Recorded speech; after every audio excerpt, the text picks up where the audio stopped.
Hello, Admiral fans, and welcome to part 2 of your talk, where we discuss the brand new cards. In the first part, we discussed Anachrons, so if you missed that, make sure you check that out before you check this part out. So, let's move on. So, Slippy, please pick a number between 1 and 4. 3 has already been taken. 2. 2 is Kazayan. Oh, god dang it, no! I thought it was going to be Bubbles. I was wrong. You're wrong. I'm sorry. I feel like 1 is Bubbles. It's actually perfect, Slippy, because I've written a lovely review for both, the first 2 cards, and then the rest I kind of didn't bother. So it's very good for me, personally. But we'll see. Anyway. Right, we're doing Kazayan. So, Kazayan, is that how you pronounce it? I just want to make sure so that we get any pedantic trolls on your talk. Kazayan sounds fine to you guys? Yes. Good. Okay, Kazayan at 4 stars is 7/4 with the ability of -3 life, minimum 0. Kazayan I think is my favourite release this week. His 7 power mixed with his base damage and ability of -3 life, minimum 0 means he's effectively a 7/7. This makes him, I would say, a formidable card in DT, something which the uppers are getting increasingly good at. Well, in fact, they've already been really good at. Increasingly good at. They're already amazing. Yeah. Right. Oh, they just a Jackie CR. No, they Anyway, so Sliffy. Actually, no, we'll do Mr. T because we did you last time. I'm sorry, Sliffy, I let you down there. Yay! Mr. T, initial thoughts on the on Kazayan? He's actually pretty good. I mean, 7 power is solid. Plus the uppers bonus is really nice. And essentially, he has 7 damage, which is very nice. It's a huge chunk of life. And although it is kind of awkward because not a lot of uppers cards have 5 damage to hit KO with, you're gonna need to use your 5-star or other 4-star to hit KO with that. And yeah, he's pretty good. Really cool. Sliffy, initial thoughts on Kazayan? I'm going to take a different approach with this, if you don't mind. Because basically the obvious is already said, like the 7 power being good and the 7 damage. But I think this card is probably going to be, and don't quote me on this because I don't really know. But this card has the potential to be a better T2 card for the uppers. Mainly because this card is, as everyone I hopefully knows, the uppers their main numbers for damage-wise is 4, 6, and 8. 6 being the most common number. And a big problem was that if your opponent plays a DT on your 6 or something, you usually have a problem. Kazayan, if he gets DT'd down to 1, he still does 4. So you mean DR, sorry. Yeah, sorry. That's what I meant to say. But he gets down to 4 basically damage because, assuming no stop-off ability, which is still good because, like, if you win with Herman, then you win with this card, even if they use, like, Spaghetti or Uranus, he still is going to win regardless of what they can do about it. As for T1, I'm not really sold. I think he's a good card, don't get me wrong, and if someone used him, I wouldn't be like, shh. At the same time, there's Nelly, who's really, really, really good. One could debate Maurice or whatever his name is, but he probably would be my second 2 if I wanted a more aggressive deck. And obviously you have Jackie CR, who's the queen of 4-star king. I don't know. So no one knows. So it's really hard to justify a T1 use of him, I feel, but he is a good card, and maybe his elo potential that I don't know about. So. Okay, yeah, I think that's definitely a very nice review there, Stiffy. Oh, thanks. Yeah, the other thing as well is that people saying actually there isn't a huge amount of 5 damage cards, but there is, I suppose you could say, Wayne Stark, there's Palak as well, which I suppose you could probably pair up with. So there is that as well. Palak, yes, Palak. Use that card. Use that card. That's crazy. Anyway, I think definitely good power, good damage, good for DT. The other thing as well is, as Sliffy brought up, minus life is good against DRs, and, it'll bring it down. It's like a minimum of 0, so basically, even if you're going up against a Redra, you're still, getting that damage or whatever, so that's pretty good.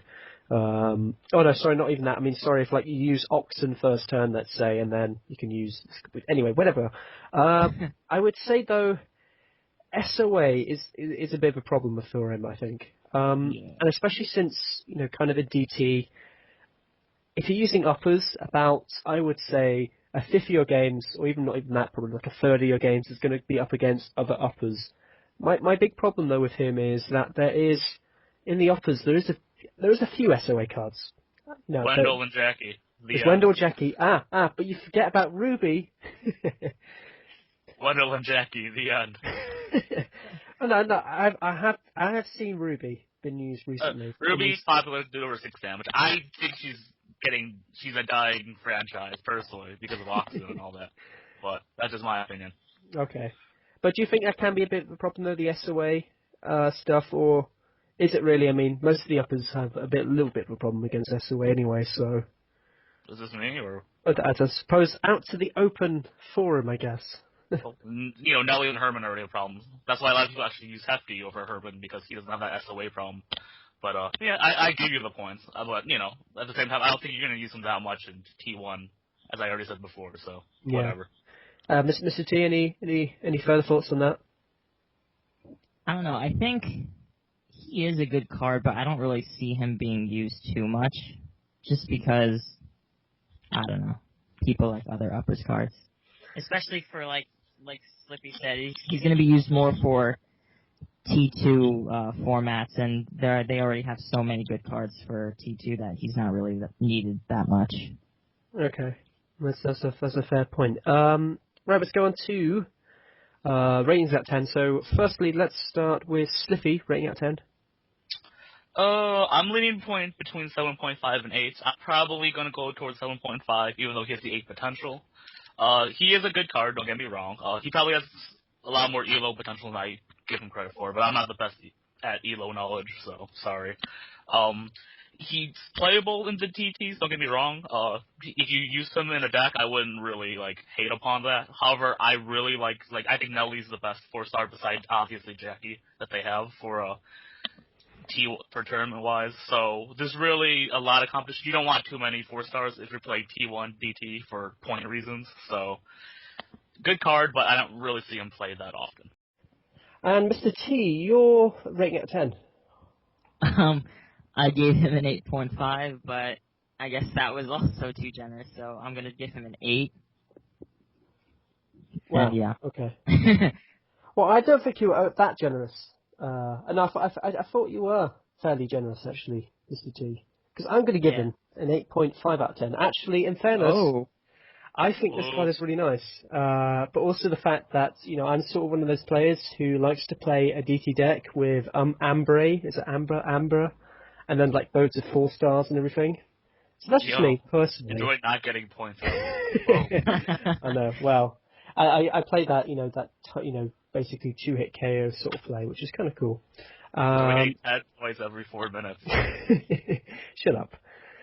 Anyway, so yeah, that can be pretty cool. But also, I think we didn't really discuss ELO enough, but in actual fact, he could be usable over Nelly, maybe if there's heavy SOA, perhaps. But, I don't know. Well, I don't know. They're both pretty vulnerable to SOA, so that's kind of a problem. Mm. But, I mean, it's really, I guess it's just preference. Yeah. And depending on, what the metagame is that week. I suppose so, yeah. I mean, Nelly has her uses in some ways. If she's going up against, let's say like Najunta, she's basically unstoppable. But, then again, I don't know. It's interesting, that question. I don't know why we didn't answer it, but I guess we'll never know for sure. Oh well. Let's move on. So, Slippy, choose another card. You've got 1 and 4 left. 4. 4 is, drum roll please. It's Wyre. It's not Bubbles, unfortunately. No. I don't even care about Bubbles, to be honest. I just want it to be right. Anyway, so Wyre is a 7/3 with the ability of Slugbunt ability. I have to say Wyre is an interesting card because it came out at the 3 stars, and funny enough, the Legenda already had a 3-star SOA card, which was in fact a Tank. But obviously, UR thought to themselves, well, let's replace cards that we don't even like anymore, and so basically replace Tank with Wyre. 7 power is so much better than 6 I know, power. yeah, it is. It is. I Let's thought they face would it. like. I think it'd be cool if they just buffed tank instead of releasing Yeah. a card. Whatever. Yeah. Okay, so let's just go to initial thoughts. So, Sniffy, initial thoughts Yo. on Wyre? I think he's a good card. The 3-star SOA is good. The biggest problem right now is that they have a lot of 3-stars, I feel. Maybe I'm wrong on this assumption. But La Junta, I think I said that right. La Junta? La Junta, yeah. So just so Don't we even don't worry just, about just so it. we don't anger the pedantic fans on your talk. Well, they can deal. But, I really like Trish personally. I don't think I'm wrong on this boat. And Jane Rambo's pretty cool. And then after that, I think it's really opinion. Like Naomi or whatever card is, Laura, this card. This card probably has the advantage because SOA is really nice. But there's so much competition that it's really hard to say if this card is like better than the rest. Mm. And Mr. T, your initial thoughts on Wyre? Well, I think this card is better than the rest because, well, first of all, he also, as well as replacing Tank, he also does sort of replace Brian because he is less stars and only 2 less damage. And May I interrupt if you don't mind? You When's may. the last time you've seen Tank in a deck? Just out of curiosity. What? When's the last time you've seen Tank in a deck? Actually, fairly recently. Really? Yes. In in fairness, literally a year, I've never seen Tank. in fairness to Sniffy, I don't think I've ever seen Tank in a deck. In fact, when he was released, he wasn't even used. So, well, regardless. Okay, he continue. replaces Sorry, Tank. continue. Yeah, our apologies. Unprofessional.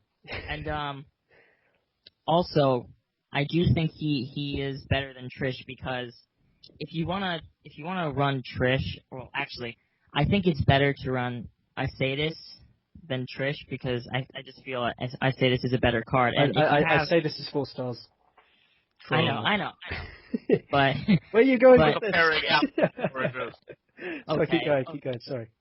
And if you use both Isadis and Trish in a deck, that leaves you extremely vulnerable to SOA, even if you have Victoria or a Naomi. And actually, I'm gonna what? Actually, I'm gonna read. I don't even know what you're saying. But I just keep going. okay. Oh, okay. Well, I'm actually now I'm actually gonna read something a guildmate posted on the page. It's near the top. He says, "Yeah, this card is good, more because of what he does to boost Mono Junta than his individual stats. Brian is no longer needed in decks, though double SOA is a possibility now. And finally, there was a third good 3-star for Junta. I don't know why people are playing the competition card on this guy, because the only 2 competitive 3-star Junta cards used to be Trish and Jane Ramba.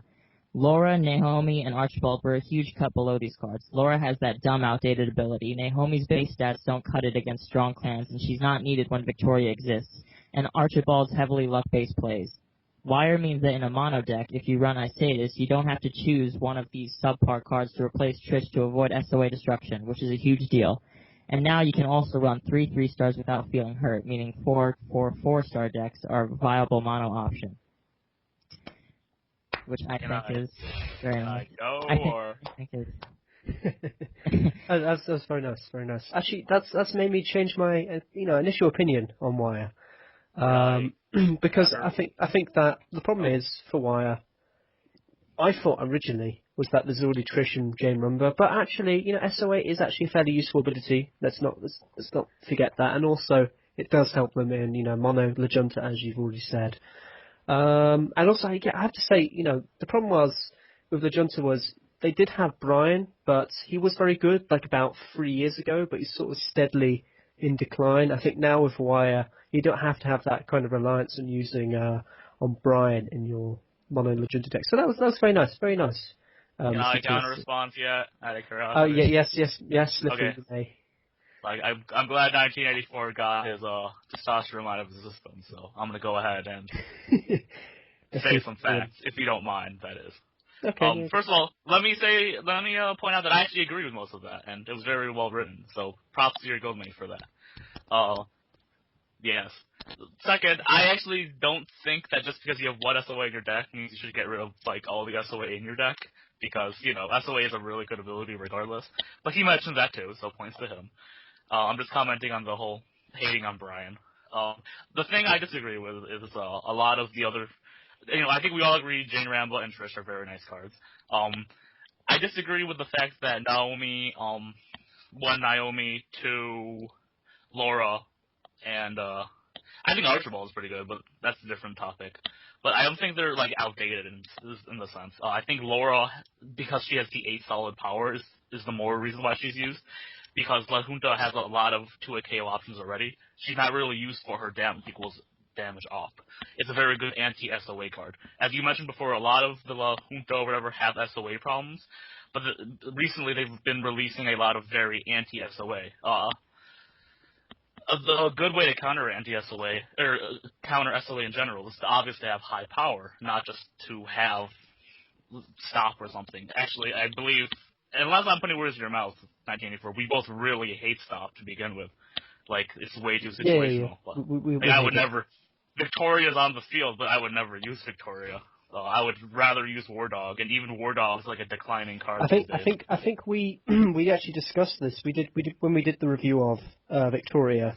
We preferred Dean and War Dog just for those. Yeah, I'm just repeating in case people are new to this / weren't listening or whatever. Continuing on. By the way, I don't hate this card. I don't think it's possible to hate this card. It's a 7/3 with SOA. Don't get me wrong. I think it's a good card. However, I just don't think it's vastly better than the rest. I think if someone put Laura in over, our 7/3 friend, it would be a crazy idea because she has the 1 higher power and the potential to do more. Obviously, the SOA is a very appealing effect on the table. I just don't think he just is whoa wowzer, everybody. Look at this card. He's an amazing card. Plus, he's La Junta, who isn't very a noticeable clan, to be fair. Well, okay. But that's my opinion on the matter. I think. Yes, sorry. Keep going. No, I'm done. Okay, you're done. Sorry. Okay, cool. I think we've overanalyzed why too much here. We're reviewing. No such thing as overanalyzing. This is I think why underneath it all is just your simple bog standard 7/3 with extra point ability. So there you go. Oh. There's my review. Oh. All that and you just totally destroy it. on that bombshell, let's go on to let's look at ratings at 10. So Mr. T, would you do your rating at 10? 8.5, just because I feel he's a cut above Laura, Trish, and Archibald. And Sliffy, rating at 10? Give him a 8.0 out of 10. I think he's a good card. Don't think he's like amazing. I think you have very awesome, but he's definitely a playable card. Okay. I don't know what to say about this card. I honestly don't really like him that much, for being honest. And despite these incredibly good arguments, I'm still going to give him, I think, a 7, in my opinion. Because I think the problem... I've been very disagreeing with everything that's been said in the show talk in terms of ratings. But in actual fact, I don't know what it is, but having the free base damage doesn't really appeal to me that much. Maybe it's having said that though, he does have the Junta bonus, which is important. Yes, Sliffy, yes, it is important. I don't know. I think 7 power is okay. Unsupported though, I don't know. Maybe that's just me. Maybe I haven't experienced the full amazingness of Wyre yet, but hopefully I will do in a minute. But this is all kind of my initial thoughts really, because I only kind of looked at these cards just about an hour ago. So, but, I'd like to point out 1984's argument. Just playing on the table right now. Well, it's too bad, Sniffy, because we're going into part 3. I love you too. Okay, right. Okay, I'll see you guys in part 3. Is it part 3, guys, or is it part... No. This is part 2.